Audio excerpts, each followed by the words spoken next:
Hello and welcome back to For Those Made to Do Hospitality. You are tuned into the bonus episode and we are joined today by our guest, Luigi Vespero.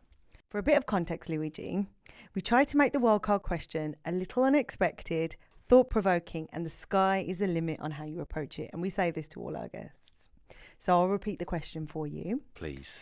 NEOM in Saudi Arabia is offering a bold example of self-sufficiency and resource allocation through their mission of shaping the future of food. What innovation lessons is the Middle East teaching the rest of the world in terms of producing food while dealing with water scarcity and extreme weather conditions? Wow, what a great question. And I'm really happy to answer these questions because a couple of years ago, I learned firsthand how fantastic, this country is doing, UAE, showing that, food, that ingredients can be produced in the desert, right? Mm-hmm. So did you know that actually UAE is home to 3,500 farms? No. Well, there is 3,500 farms in the Wow. UAE. Many of those are independent, so, Small. for the family, Yeah. But whilst other, they supply, right? So they actually produce to supply. And you will be amazed to see what they're doing and how they're doing everything from vertical to hydroponic. There is farms in the cities. A couple of those are around the corner from here in Al Quoz, while some other are more further inland. I've been to a poultry farm and I couldn't believe what I saw in, how well cared also those animals were. We have milk being produced in the hills of Alain. And let's not forget one of my favorite food to eat, oysters. Yeah. With what my good friend of mine, Remy, is doing in Dibba. I think it's phenomenal, absolutely phenomenal. And, that helps not only reducing carbons emissions, but also supports the local chefs to have ingredients that they last for longer. Let me give you an example. And they're fresher at the same Yeah. time, right? That's what I'm saying. Mhm. Let me give you an example. Let's talk about oyster. I can import an oyster from France, and from the moment he arrives in my kitchen, I have about 3 to 4 days shelf life to sell it.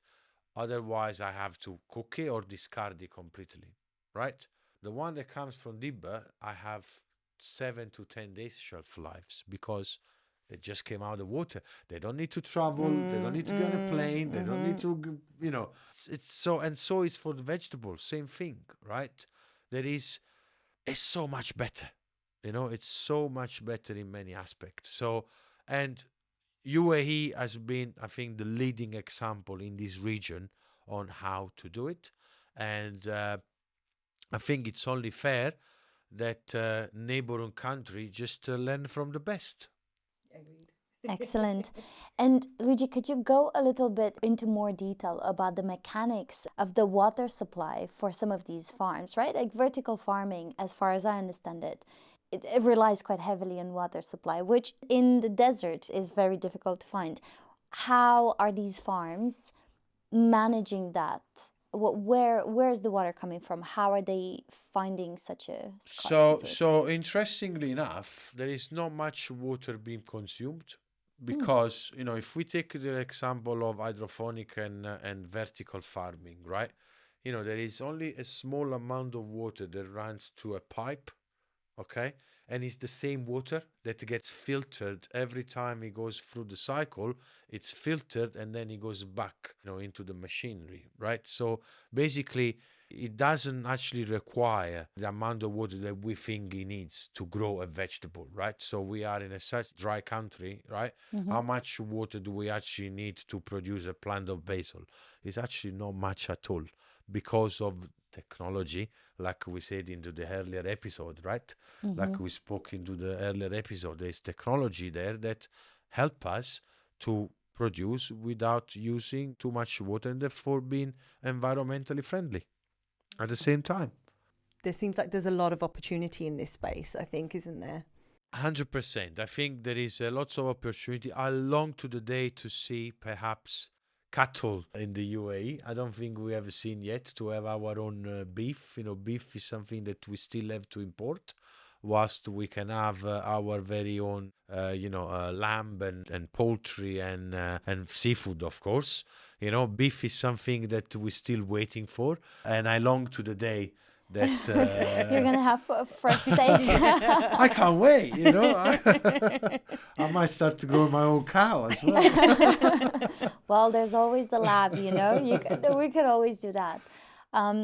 I'm just curious about your perspective. And again, this is the wildcard question, and we're looking into the future, a future that right now only exists in our imagination and a few sketches.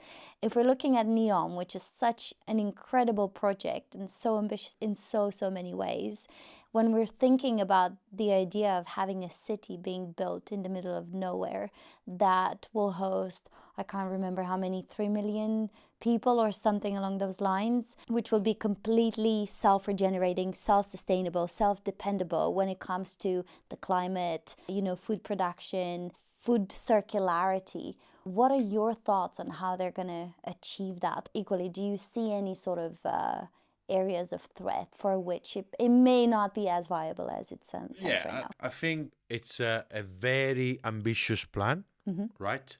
I think it is achievable because, again, the UAE shows us that everything is possible, right? That it is possible to produce and be self-sufficient on certain ingredients. I think, if we think the fact that NEOM is only just started, so it has a quite long way to go.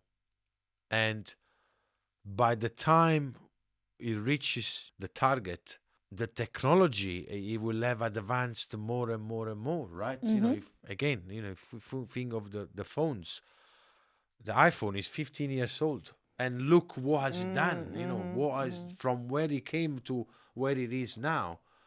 So imagine how much more there is to do and to discover so I think, yes, it's a very ambitious plan. It is an achievable plan. I still think, and this is again, putting back my chef hat, that certain things cannot be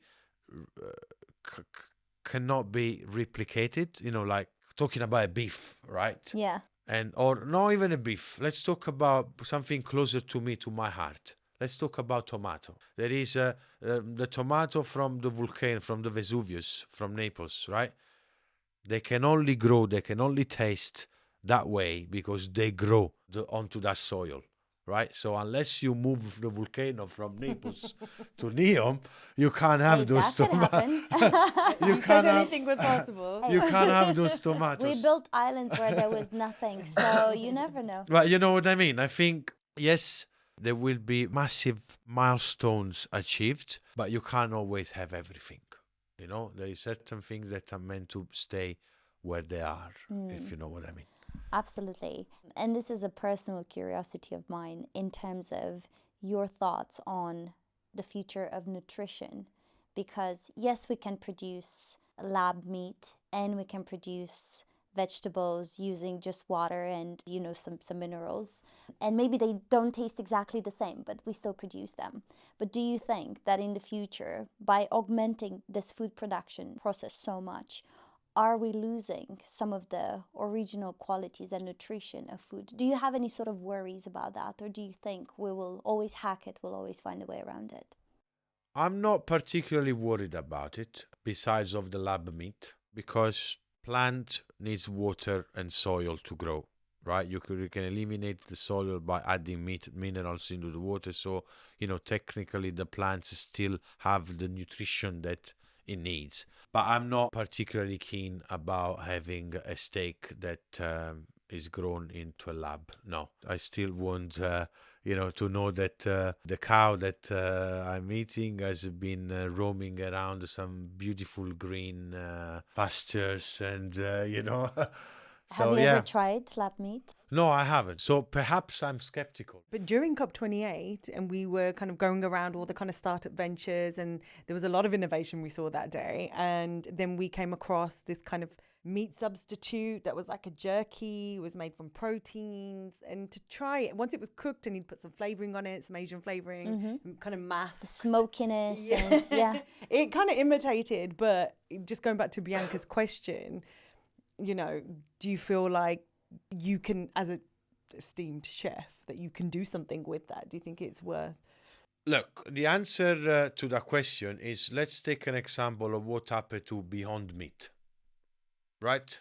There's been the vegan boom, which I respect, and as a chef, I welcome. As a chef and as a restaurateur and an operator, I welcome anyone with any diet into my establishment.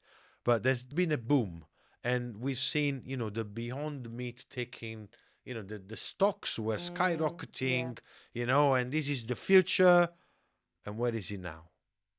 Because you just cannot replace certain flavor. You just can't. And I did test it myself. I tried myself, because at some point you start, I was a chef at the time, and I start to think, maybe that will help me develop some new menu dishes. That stuff tasted horrible. Not only tasted horrible, but you look on the label, the amount of E numbers. Yeah. So now I'm teaching a kid to eat tomato because it's fresh and it's nutrition, and, you know, to eat veg and fruit. And yet I'm going to feed something that the opposite is got more E numbers than Smarties, for example, you know, or to quotes, you know. Yeah. So, nah. Famous last words. Yeah, Nah. and, Okay, we'll come back to you in 5 years. That's a very interesting place, I think, to end the bonus episode. So thank you, Luigi. On You're your most insights. welcome. Thank you. It's been... The most Italian take. No. I love Appreciate it. We appreciate the honesty, and the insights. And Thank I'd you. just like to give you one last opportunity to Yeah. just share anything you would like to promote or plug regarding any activities you're doing right now. Well, I've recently starting a new role, so I'm now since we last met, I'm now the cluster director of food and beverage for 3 beautiful Fairmont property.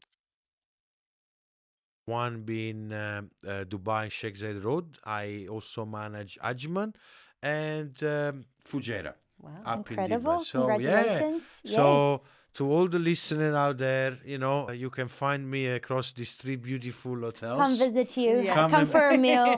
Come visit. Tell your dad and mom to treat you to a staycation. We can meet on social media. You can find me on LinkedIn. Just search me up as Luigi Vespero. Or on social media, you can search me up as Luigi Vespero, but my nickname is Mr. LV 2.0. And why 2.0? Because I was a chef and now I'm not. So the new version of you. new version of me. Reinvention. Love it. And that's it. Thank you for having me. I hope you find those stories inspirational enough.